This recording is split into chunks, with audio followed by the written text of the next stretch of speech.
E a vida cristã, ela é feita de princípios. Então, não importa onde você esteja e nem o trabalho que você desempenha. Se a sua vida estiver sendo motivada pelos princípios cristãos, você vai desempenhar um bom trabalho. Porque a nossa medida de sucesso, ela é diferente da visão de sucesso do mundo, né? Então, hoje o mercado de trabalho, a vida de sucesso para a sociedade, quase toda ela, não vamos generalizar, ela é medida sempre fazendo comparação. Então, alguém se considera de sucesso quando ele olha as pessoas ao redor dele e ele observa que ele está numa posição mais privilegiada. E a nossa visão de sucesso não é essa. A nossa visão de sucesso é o que eu estou fazendo, o que eu desenvolvo com o meu trabalho, o quanto eu consigo agregar para a sociedade e para as pessoas que vivem junto comigo. É uma coisa que eu sempre discuto com os outros diretores da empresa, é o quanto o nosso trabalho impacta a vida das pessoas. As pessoas que estão trabalhando conosco, o quanto a gente desperta nelas o desejo de fazer mais e melhor. Né? Não de trabalhar a exaustão, mas de fazer mais e melhor dentro daquilo que elas são capazes de fazer. E qual que é o princípio que a gente tem? É aquilo que Salomão diz lá em Eclesiastes, né? Tudo que vier a mão para fazer, faz conforme as tuas forças.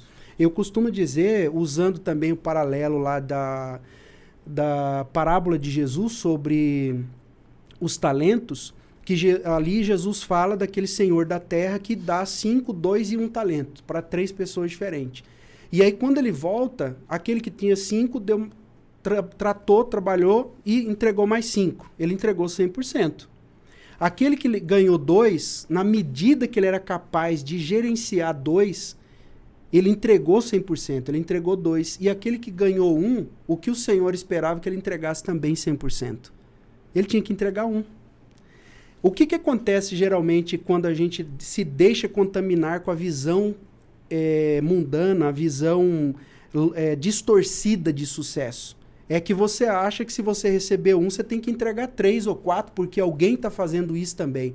À custa da sua saúde, da destruição da família, de doenças psicológicas ou até psicossomáticas em função do dia a dia do trabalho, carga de trabalho excessiva, etc., estresse, etc. Não. Deus espera que a gente dê o 100% que Ele entende e sabe que nós somos capazes de fazer.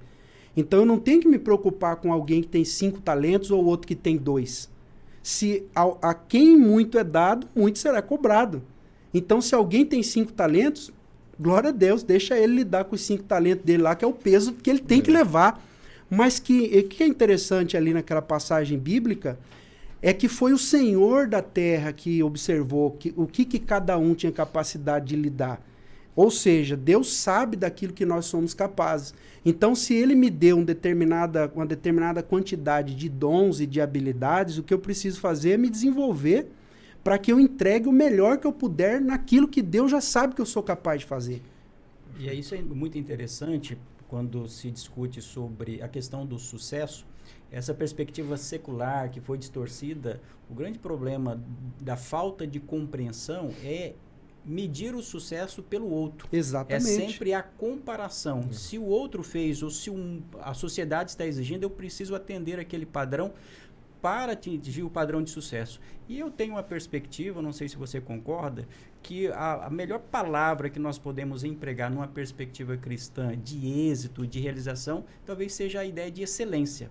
Ou seja, Sim, fazer tudo com qualidade, dentro de um propósito bem definido e principalmente dentro disso que você está destacando, que é a missão e os talentos que Deus me deu. não tenha dúvida. Hoje a questão das habilidades, elas são muito importantes porque na medida que você identifica que você tem determinadas habilidades, você deve se esforçar para aprimorar essas habilidades que você tem. Durante algum tempo, eu, baseado em algumas leituras, né, influência dessas leituras, eu sempre eu entendia que você precisa conhecer seus pontos fortes e fracos.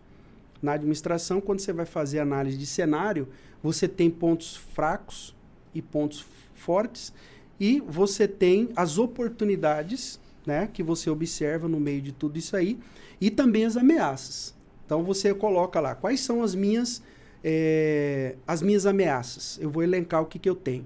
Quais são as oportunidades? Quais são meus pontos fracos? Quais são meus pontos fortes? Com relação à habilidade, com relação à pessoa ou profissional, o que era dito? Identifique seus pontos fracos e foque nele para você melhorar e levar ele para um padrão mais elevado. E na verdade não é. Você tem que identificar o que você faz bem, quais são seus talentos, quais são suas boas habilidades e desenvolver ao máximo que você puder. Porque as outras virão junto. Isso é interessante. Então, depois que eu li isso não faz muito tempo não, tá? Isso é uma leitura um pouco mais recente, mudou a minha visão de como eu vejo a vida profissional. Porque veja a quantidade de energia que você vai gastar para você aprimorar aquilo que você não é bom. É mais ou menos aquela história, o cara dirige bem um determinado tipo de veículo, só que ele dirige muito bem aquele veículo. Ele diz, não, agora eu quero dirigir, eu quero pilotar um avião, porque eu dirijo muito bem o carro. Você já entendeu se pilotar avião está dentro das suas habilidades? Quanto tempo você vai demorar para você desenvolver toda essa habilidade nova? Eu não estou dizendo que você vai se acomodar dirigindo o caminhão, né? Mas dê o melhor naquilo que você entende que você faz bem. Se a pessoa fala bem, aprimore cada vez mais a sua oratória. Melhore o seu vocabulário. Leia mais. Faça um curso de oratória, né? Melhore a maneira de você a sua vocalização. Então, aprimore aquilo que você é bom. Ah, mas eu sou tímido. Você é tímido, mas você fala bem. Então, aprimore. Fale mais. Exponha-se mais, que com o passar do tempo você vence a timidez sem perceber. Então, você não foca no que você é fraco. Você foca naquilo que você faz bem. E esse eu acho que é um excelente caminho. Né? Eu vejo gente que fica assim pensando, poxa vida, eu estou vendo aí o mercado de trabalho, parece que o futuro é na área de tecnologia. Eu estou convencido que o mundo sempre vai precisar de pessoas que sabem negociar. O mundo vai precisar de gente que vende qualquer coisa, inclusive tecnologia. Né? A gente está vendo, o mundo vem mudando, a tecnologia vem aumentando. Por exemplo, nessa área que eu trabalho, os grandes bancos estão fazendo uma grande migração de clientes para plataformas digitais. Não é todo mundo que se adapta a essa realidade. À medida que as pessoas vão aumentando a sua renda, ele busca por um atendimento diferenciado. E a gente sabe que as pessoas que têm renda maior são as pessoas que dão as melhores margens de contribuição para qualquer negócio. Porque ele quer pagar para ter um atendimento diferenciado. E quem é a pessoa que vai atender essa pessoa exigente? É um ser humano, ele não quer ser atendido por máquina. Pelo menos essa não é a realidade ainda. Então, a gente precisa compreender que o ser humano ele sempre vai ter o seu lugar dentro da sociedade. Que vai diminuir os postos de trabalho como consequência da digitalização e do aumento cada vez maior das atividades comerciais, de negócio no mundo digital. Vai. Esse é um caminho sem volta. Mas nunca o ser humano vai estar excluso do processo. Sempre vai precisar de alguém, porque a outra pessoa quer ouvir um ser humano. Nas coisas mais importantes. Então, por isso que nós precisamos aprimorar a nossa habilidade. Então, na minha área, por exemplo, hoje, quando alguém quer fazer um investimento financeiro, ele tem N sites que faz simulação. Tem um site chamado iub.com.br, que você entra lá, você vê todo tipo de ativo que o mercado financeiro oferece e quais são as instituições que estão oferecendo as melhores rentabilidades. Só que, quando a pessoa olha só a rentabilidade, ele está olhando só um lado do processo. Ele não está analisando o risco, ele não está analisando qual que é a segurança da instituição que ele está colocando o dinheiro dele. Então, e aí quem faz isso é um profissional que rompeu aquilo que a gente chama de média, né? Que é a mediocridade. Está na média. Quando você sai da mediocridade, vai para cima um pouquinho, você rompe essa barreira e a partir desse momento você oferece um serviço diferenciado. E a primeira vez que você oferecer um serviço diferenciado para alguém, essa pessoa não vai te abandonar.